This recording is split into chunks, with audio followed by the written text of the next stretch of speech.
My name is Ivan Pavlov. I am a doctor, born in a small village just outside St. Petersburg, Russia. I have practiced medicine for more than 6 decades, long enough to watch my patients grow old, and then their children too. Today, at over 90 years old, I am still learning, and what I'm about to share with you is something I wish I had learned earlier.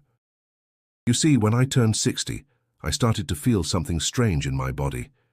My hands were steady, my mind still sharp. But my legs betrayed me. At first it was subtle. I would walk up the stairs and feel a heaviness I couldn't explain. My morning walks became shorter. I thought, perhaps this is simply age knocking at my door. But deep down, I knew better. I had spent too many years watching the early warning signs in others to ignore what was happening in myself. I ran tests. I checked my circulation, heart, bones, and nerves. Everything came back normal, but my legs kept getting weaker. I remember a moment clearly. I was walking through a market in Moscow and nearly tripped over nothing. That was the moment I decided to stop guessing. I visited colleagues across Russia. I traveled to Prague, to Vienna. I consulted the best geriatric minds in Europe. And one day, in a cold office in a university hospital, an old friend, Professor Mikhailov, asked me just one question. "What do you drink every morning, Ivan?" It sounded ridiculous. What does a drink have to do with weak legs? But as I answered, something clicked. I had been drinking the same thing every single morning for 40 years, without fail.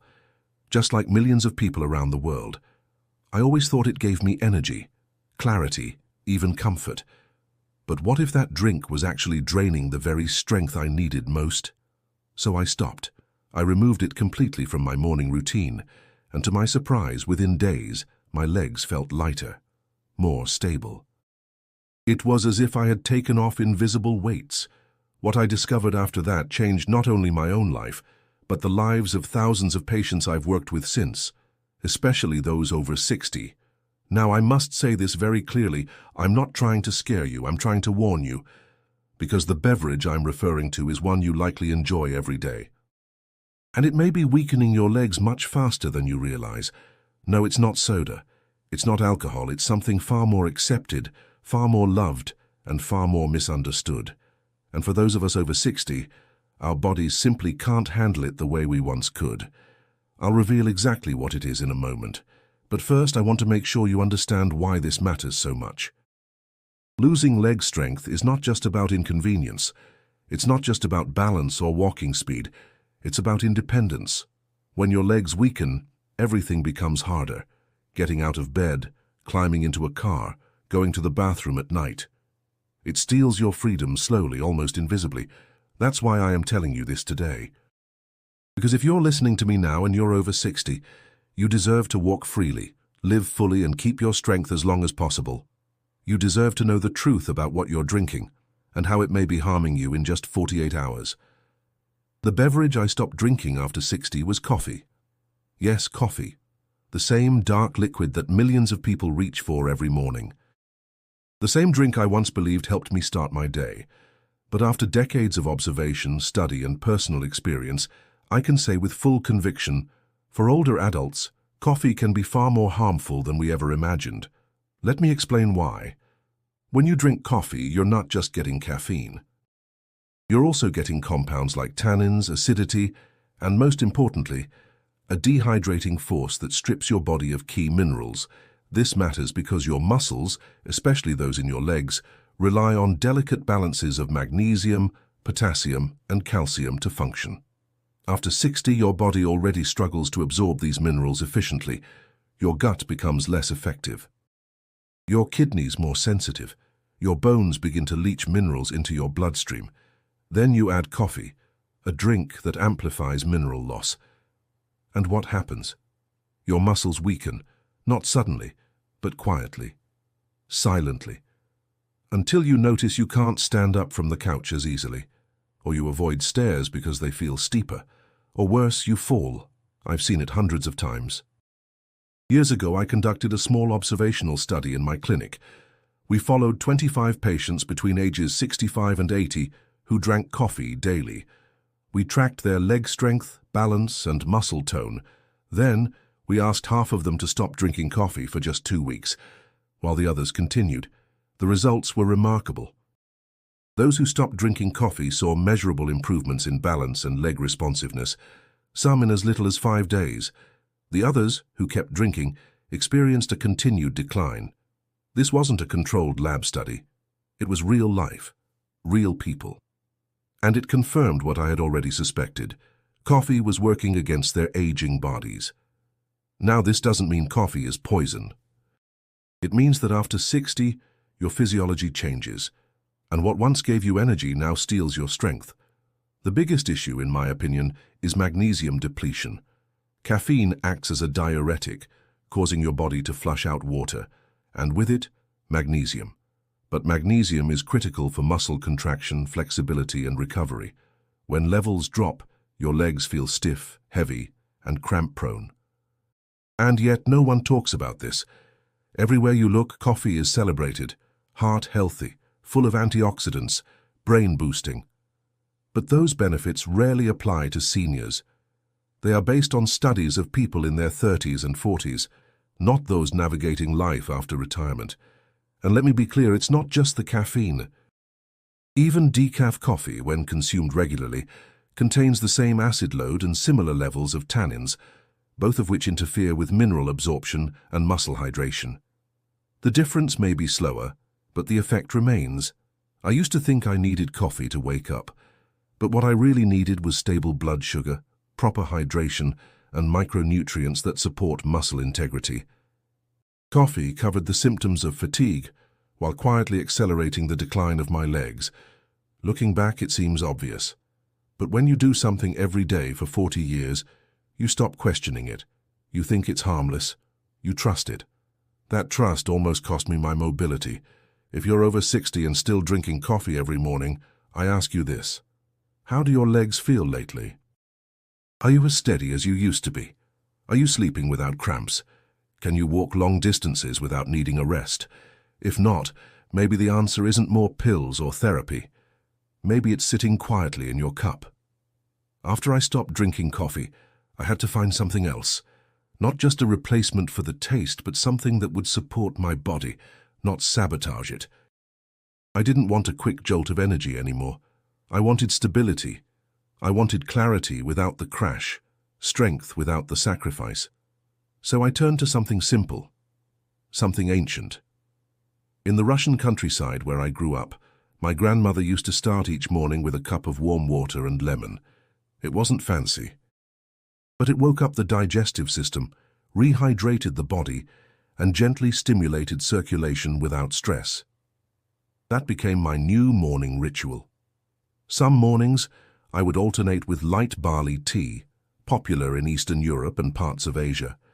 It contains no caffeine, is gentle on the stomach, and actually supports healthy blood sugar levels. This was key, because I noticed that once my blood sugar stopped spiking and crashing in the morning, my energy became more even throughout the day. My legs felt more reliable. No more morning tremble. No more surprise fatigue by 10 a.m. I also began drinking homemade bone broth, warm and unsalted, especially in the colder months. Rich in collagen, glycine, and trace minerals, it supported not just my muscles but my joints. For many older patients, it was easier to digest than solid breakfast, and it kept their energy levels remarkably stable. Now you don't have to live in Russia or raise chickens to do this. In the United States, there are plenty of good quality unsweetened herbal teas, such as rooibos, ginger, or mint, that offer hydration and anti-inflammatory properties without draining your minerals. What matters is this: choose something that restores you, not robs you. Something that keeps your muscles hydrated, your nerves calm, and your blood vessels relaxed.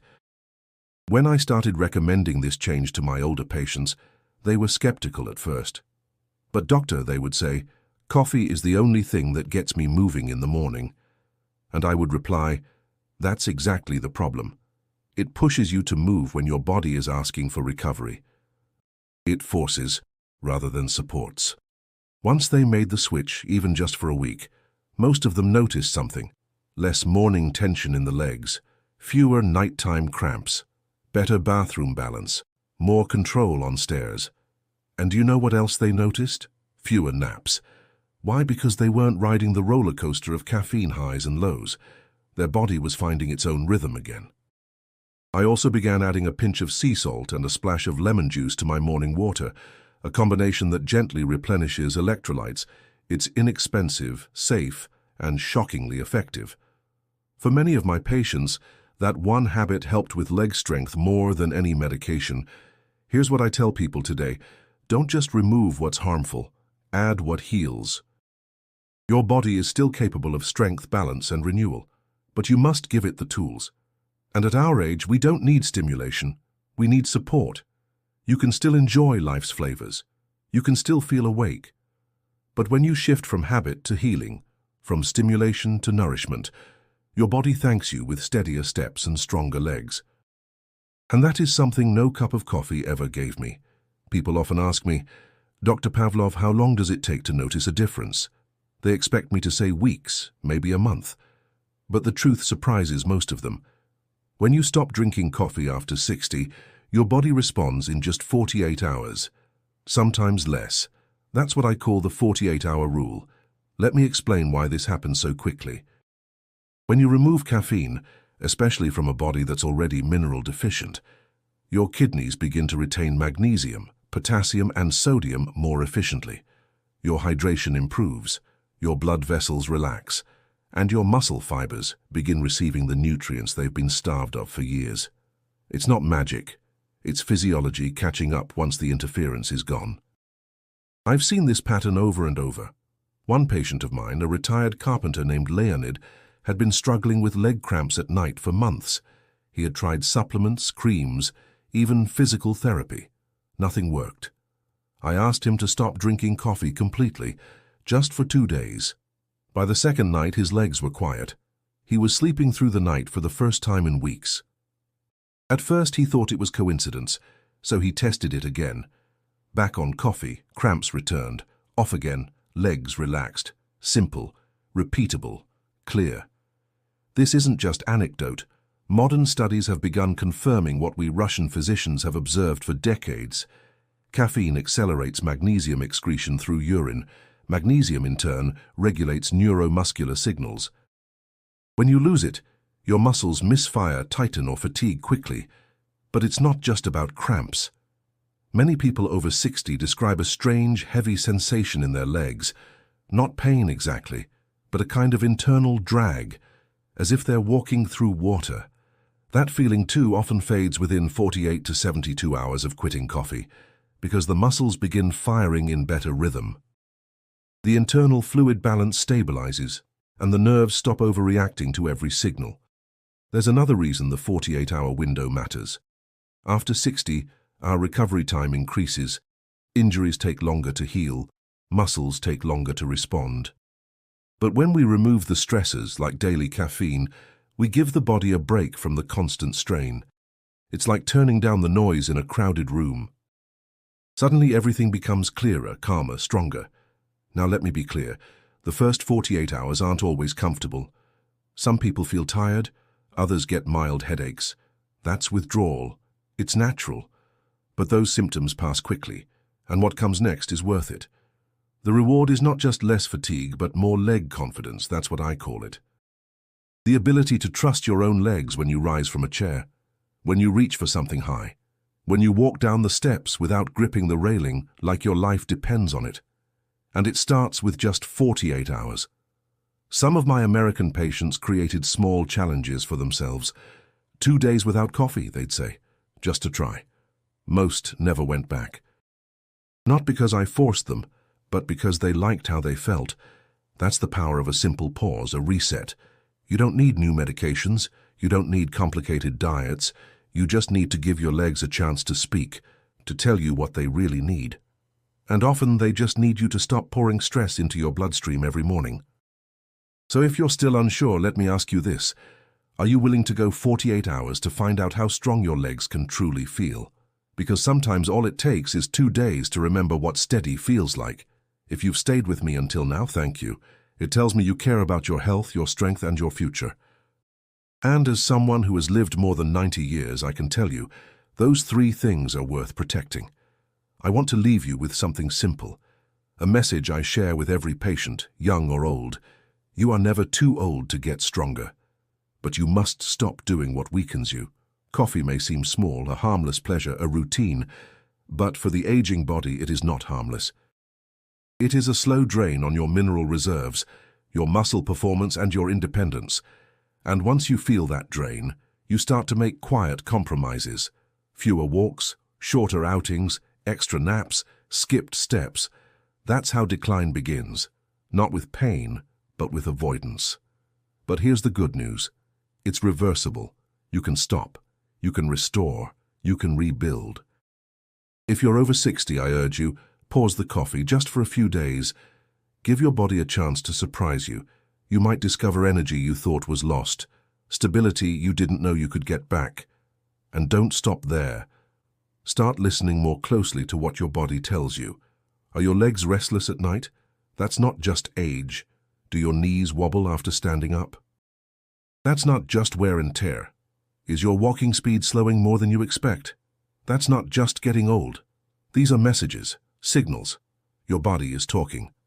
Don't ignore it. One of my patients, a woman named Evelyn from Ohio, told me something I'll never forget.